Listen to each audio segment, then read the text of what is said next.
తులారాశి వారికి నూతన ఆంగ్ల సంవత్సర ప్రారంభకాల సమయంలో జనవరి నెలలో ఎలా ఉండబోతుందో ఈ వీడియోలో సవివరంగా సంపూర్ణంగా తెలుసుకుందాం.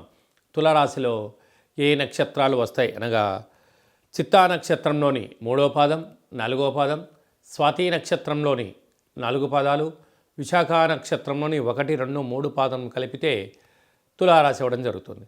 చాలామందికి పుట్టినటువంటి కాల సమయంలో డేటా బర్త్లు లేనటువంటి కారణం వలన పేరు యొక్క మొదటి అక్షరాన్ని అనుసరిస్తూ ఆ రాశిని తెలుసుకునే ప్రయత్నం చేద్దాం.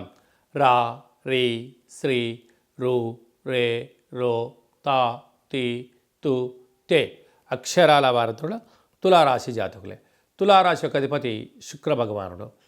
అలాగనే వీరికి తృతీయంలో రవి బుధుడు కలిపి సంచారం చేయడం వల్ల తల్లిదండ్రుల నుంచి వచ్చేటువంటి స్థిర చరాస్తులు కానీ, అలాగనే గవర్నమెంట్ ఉద్యోగస్తులు కానీ, లావాదేవీలు కానీ, దీర్ఘకాలికంగా మీరు చేసే ప్రయాణాలలో అద్భుతమైనటువంటి ప్రభుత్వ అధికారులతో, బ్యాంకు ఉద్యోగస్తులతో, ప్రైవేట్ రంగ ఫైనాన్సులతో సకాలంలో డబ్బులు అందుతూ ఉన్నతమైన జీవితానికి తులారాశి వారు స్వాగతం పలకబోతున్నారని చెప్పి గుర్తుపెట్టుకోగలగాలి. సంతాన స్థానంలో శుక్రుడు శని సంచార స్థితి ఉండడం వల్ల పిల్లల యొక్క చదువులు, అభివృద్ధి, బంగారు ఆభరణాలు, షేర్లు, గృహాలు, వ్యాపార క్రయ విక్రయాలు, విదేశాలకు ఎక్స్పోర్ట్స్ అండ్ ఇంపోర్ట్స్ బిజినెస్ చేసే వారికి చాలా మంచి కాలం అని చెప్పి గుర్తు పెట్టుకోగలగాలి. కాకపోతే కష్టపడి పనిచేయడం మీ వంతు. అనేక రకాల వ్యక్తులు మిమ్మల్ని ఎదుగుదల చేయకుండా తొక్కేయాలని చెప్పి కొందరు ఎదురు చూస్తూ ఉంటారు. కనుక ధర్మమేవ జయతే, సత్యమేవ జయతే. మీరు ధర్మంగా ఉండండి. వారు తాత్కాలికంగా మాత్రమే మిమ్మల్ని ఆపగలరు. శాశ్వతమైన విజయం తులారాశి వారి సొంతమవుతుందని చెప్పి కూడా గుర్తుపెట్టుకోవాలి. అష్టమంలో గురు సంచార స్థితి ఉండడం వలన చిన్న చిన్న విషయాలకు ఆందోళన తగదు.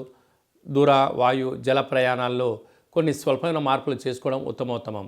మీ జన్మ నక్షత్రం రోజున అష్టమి, పూర్ణిమ, అమావాస్య తిథుల యందున దూర, వాయు, జల ప్రయాణాలు పెట్టుకోవద్దు.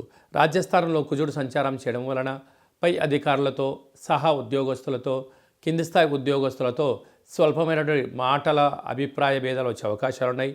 కనుక ఇలాంటి కాల సమయంలో మౌనం, ధ్యానం, ఏకాగ్రత అవసరం అని చెప్పి గుర్తుపెట్టుకోగలగాలి. వేయిలో కేతు సంచార స్థితి ఉండడం వలన మీరు సున్నితమైన స్వభావ వ్యక్తులు కావడం వలన అనేక మంది మిమ్మల్ని ఇష్టపడుతూ గౌరవించేటువంటి అవకాశం ఉంది. సభల యందు, సమావేశాల యందు పాల్గొనడం, రాజసన్మానం తులారాశి వారికి కాబోతుంది. ఇన్ని కోట్ల వీడియోలలో ఈ యొక్క వీడియో మీరు చూస్తున్నారు అన్నట్లయితే కాళభైరవ స్వామికి స్మరణ, కాళభైరవ స్వామికి ఆశీస్సులు మీ పైన ఉండబోతున్నాయి అని చెప్పి గమనించగలగాలి.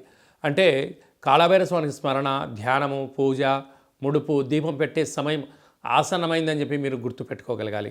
కలియుగ కాలంలో నరదృష్టిని, శత్రు ప్రభావాల్ని తొలగింపజేసే ఏకైక శక్తే కాళభైరవ స్వామి వారు. కనుక కాళభైరవ స్వామిని స్మరణ చేసే సమయం ఆసన్నమైందని చెప్పి తులారాశి వారు బాగా గుర్తుపెట్టుకోవాల్సిన విషయం అని చెప్పి ఆచరించాలి.